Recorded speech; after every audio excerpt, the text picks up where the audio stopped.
Hi mga ka-traders! Magandang yaman po sa inyong lahat. Ito na nga po ang ating video para sa guidelines sa ating pag-giveaways. Bakit ba natin ito ginagawa? Sino ba tayo? Ano ba yung company natin? And also ano yung pinaka-goals natin para sa mga kababayan nating Pilipino? Kaya naman po, panoorin nyo ng buo itong video na ito para makasali din kayo doon. At syempre, mas makilala nyo pa ako. Ayos po ba yon? So unang-una, ako nga pala, si Christian J. Balagtas Azucena aka nga The Estudyante Trader. No? Isa tayong registered junior investment analyst. At tayo rin po yung pinaka-mukha nitong ating brand name na The Estudyante Trader Finance and Investment Consulting. Ibig sabihin po, itong pinaka-page na ito ay naglalayong maka-give ng financial literacy, makapag-raise ng awareness about investment, financial management, kasi syempre, ayan ang goal natin para sa mga kababayan natin Pilipino na maging financial literate po tayo at marunong tayong humawak ng ang pera, yung tamang paggamit nito, tamang pag-spend nito, at syempre kung papalaguin man natin siya, paano yung tamang way or paraan po nito. So number 2, nagpapamigay tayo dahil ako po personally, no, kahit sa personal or business, actually po, talagang ang goal ko din mag-give back, na mag-give value sa ating mga communities. Kasi syempre, ako po, 20 years old pa lang ako ngayon, pero dati,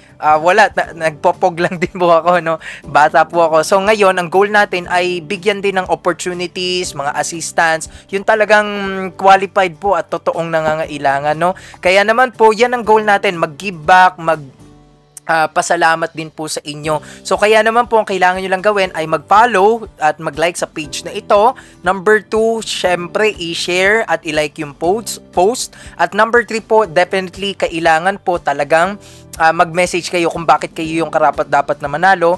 And even sa ating mga mentorship programs, i-announce ko na lang din po na tayo din po ay nagkakandak ng private or one-on-one trading coaching and mentorship program na kung saan para yun sa mga estudyante, mga OFWs, corporate workers, at kahit sino ka pa mang lalo na Pilipino po, Filipino national, gusto po natin yan nababahagian ng learnings, ng opportunities, and also ng pag-asa.